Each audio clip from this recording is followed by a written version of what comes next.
Kebiasaan Presiden Prabowo dibawa sampai ke Washington DC di sela-sela kunjungan kerjanya. Ya, Presiden Republik Indonesia ke-8 itu hobi membaca.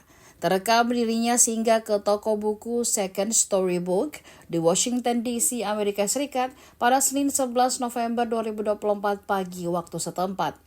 Momen itu diunggah sekretaris pribadi Prabowo, Rizky Irmansyah, di akun Instagram pribadinya. Terlihat mantan Menhan itu memilih buku di rak panjang untuk selanjutnya dibeli. Sementara itu, Rizky menenteng keranjang yang sudah berisi buku yang sudah dipilih Presiden. Mengutip laporan dari Kompas.com, Prabowo memang punya hobi membaca dan membeli buku. Hal tersebut disampaikan setelah bertemu Perdana Menteri Singapura Lee Hsien Loong pada tahun 2018 lalu.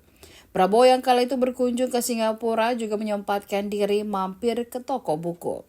Ia mengaku hobi membaca buku sudah dilakukan sejak ia masih remaja. Jenis buku yang dikoleksi juga beragam, mulai dari buku sejarah, militer, ekonomi, arsitektur, hingga perkembangan dunia. Prabowo pun berharap sejumlah anak muda Indonesia juga hobi membaca untuk menambah wawasan dan ilmu pengetahuan.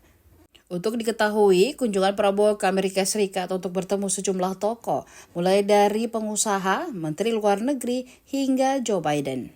Download Tribun X sekarang, menghadirkan lokal menjadi Indonesia.